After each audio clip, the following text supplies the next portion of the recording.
It's the Nuka-Cola Lounge, presented by the Triple S League. This could change everything. Hello everyone, welcome to the Nuka-Cola Lounge, where we talk about all things Fallout. My name is Ash, and I'm here as always with Syb. Hello.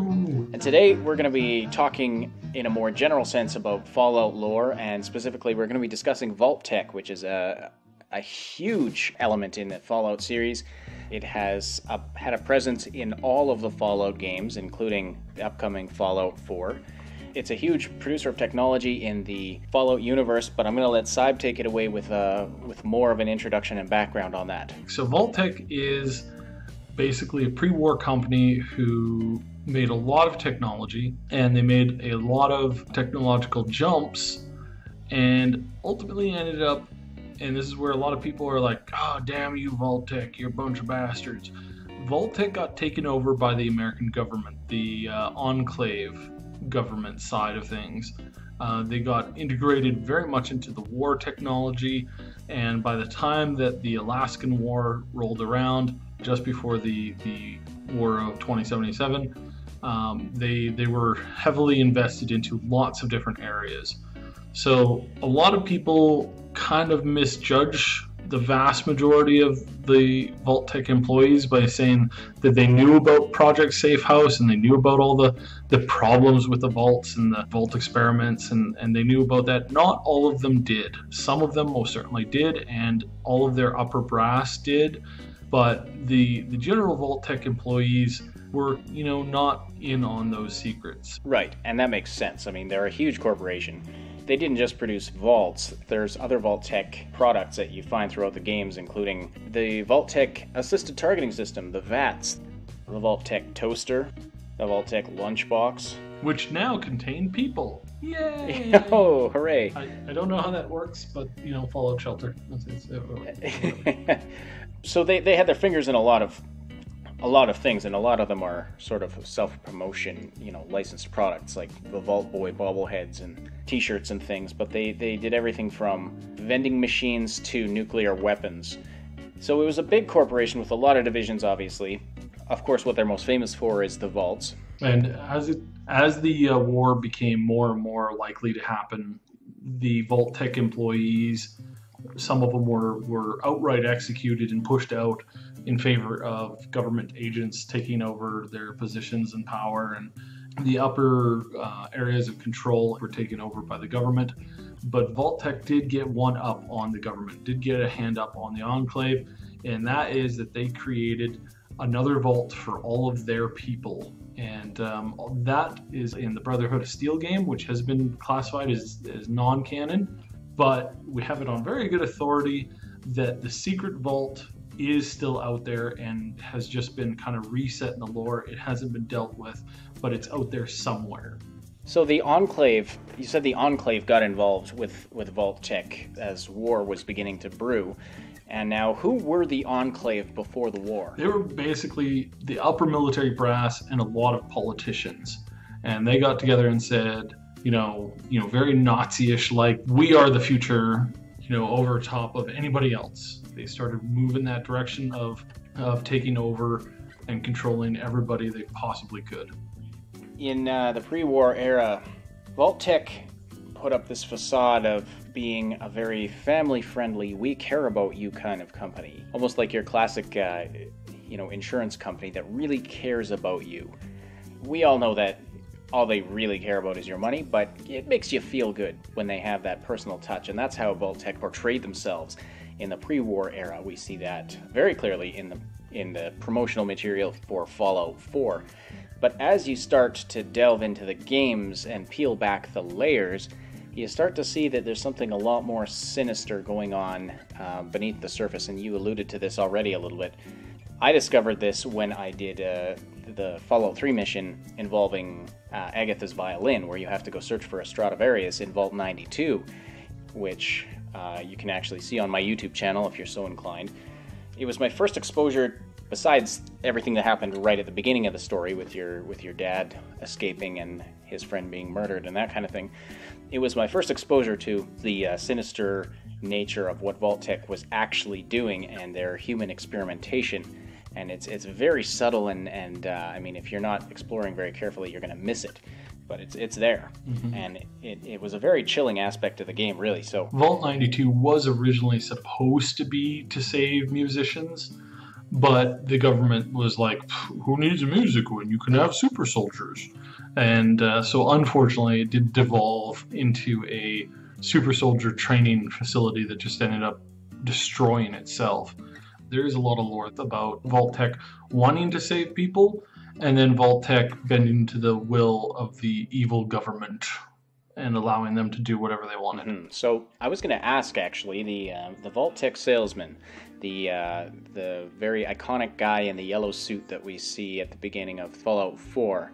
He comes across as this charming, nice guy, and of course, my immediate question was, does he know? Does he know what's going on with the vaults, what they're really being used for? Him, probably not. It might be interesting to see him in the...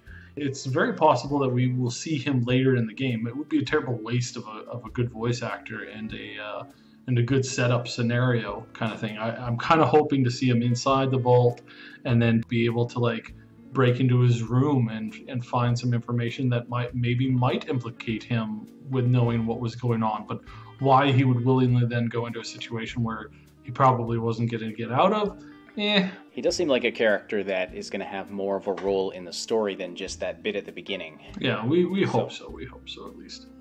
Well, I would hope so too. Yeah, he was a very interesting character. So you mentioned though that your average low-level Vault-Tec employees didn't know what was going on up at the top, right?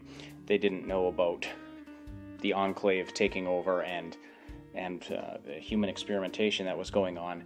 But my question is, did anyone ever do the math? Because each vault can house 1,000 people, I believe, right? Yeah. And so in order to house the entire U.S. population, they would have needed to build over 400,000 vaults.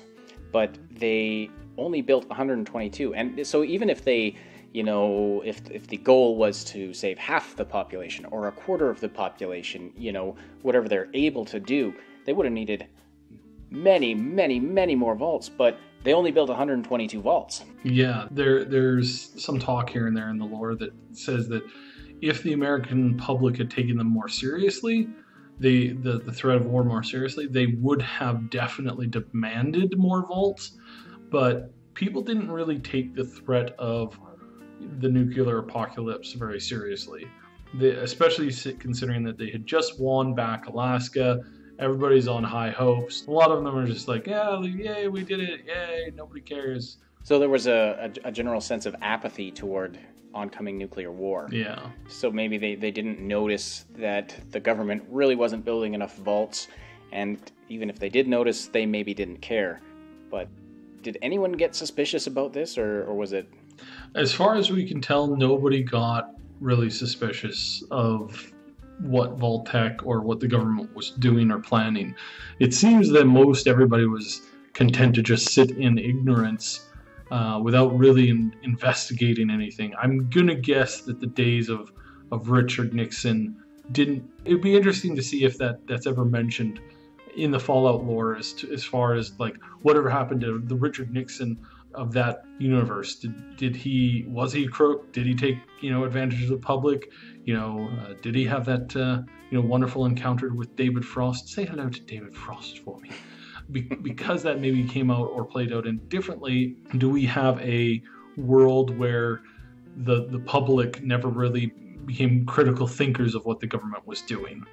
I think the general population never really even had an inkling of the fact that the vaults were not only going to be needed, but that they were, in fact, in a lot of cases, death traps, just so that they could be studied like rats. So then if that was the intent of the vaults, when the Enclave commissioned them, were they taking the threat of nuclear war seriously? As we can see with the Brotherhood lore and the history there, the Enclave knew exactly what was coming and had evacuated the vast majority of the high-ranking people out and away from danger's death's door, so to speak. And where we can really see this is in the Brotherhood's lore. They were at the Mariposa base, and they were stationed there. They discovered that these scientists were doing horrendous things even to Americans, and they executed them, and they called the government and they said, hey, we're disbanding. We're no longer going to be fighting for you guys. We're a separate entity now. And they never heard back anything for several days, and then the war started. So it's a good point to note that because of that, we can strongly suspect that the government knew exactly what was coming and quite possibly either didn't want to stop it or didn't care to stop it. And in fact, they probably took the chance of, we know the war is pretty much an inevitability. It is going to happen at some point. Let's just go into hiding, prep all our plans for the future, get these experiments in the vaults going, and then let's pull the trigger on the on that fateful day in October. That, I think, is a pretty good bet, considering how well planned they were for that event. So just going back to Project Safe House, do you want to touch on the goals and nature of some of the experiments? We know Vault 92 was involved in the creation of super soldiers, or the attempted creation of super soldiers. It didn't go very well. But what else were they trying to do, and what was the overall purpose of these experiments to begin with? Well, that's a good topic that we will probably go into much further detail. We've got a lot of vaults to talk about, so we'll cover each of those. Was there an overarching goal? I mean, obviously all of the experiments were very different, but what was the Enclave / Vault-Tec trying to accomplish with all of this? They basically wanted to take a large portion of the vaults and run experiments that would have taken hundreds of years, 100 years plus, especially the ones about like isolation and specific issues with breeding and genetics and stuff like that. They wanted to take that information and utilize that information when they chose to emerge and wipe the world clean later on down the line, which they tried to do twice and failed. And the ones that were actually successful vaults, those ones were basically extra safe bets.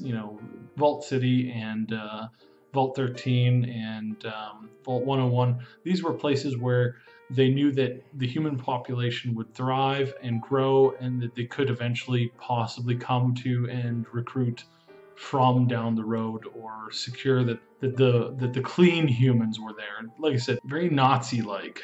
So they were really aimed at the creation of a superior human race to repopulate the world after a nuclear holocaust, both in terms of populations to draw from, but also in terms of scientific knowledge that they've gained from these hideous experiments they put people through. Mm-hmm. Well, like you said, there are tons of vaults we can talk about. We probably will in future episodes. But I just want to end with the one question that's burning in every man's heart when they think about the future, and that is, how do I sign up for Vault 69? Yeah, that's a very good question. Vault 69 was populated by 999 women and 1 man. That was the experiment. If you're going to go out under the Enclave's thumb, I mean, what better way to go, right? Am I right? Yeah. And Vault 68 was its counterpart with the genders reversed. I think Vault 69 would have had a much higher chance of success than Vault 68. Vault 68, I'm sure... Vault 68 was a bloodbath. Probably. Vault 69 could have survived to get out after the radiation had gone down. All they had to really do was father as many children as he possibly could. That was basically all they really had to do, and I'm sure you could take a guess that there would have been a lot of women that were they probably forced to made good use of those empty Nuka-Cola bottles. Oh, boom goes the dynamite. But yeah, you're right. One man with a lot of women is going to produce a lot more babies than a whole bunch of men and one woman. Especially since the men are probably going to be killing each other. Yeah. But if there's one woman around, the guys are... Yeah, I don't think it would have done very well. Well, thanks so much for listening to this episode about Vault-Tec.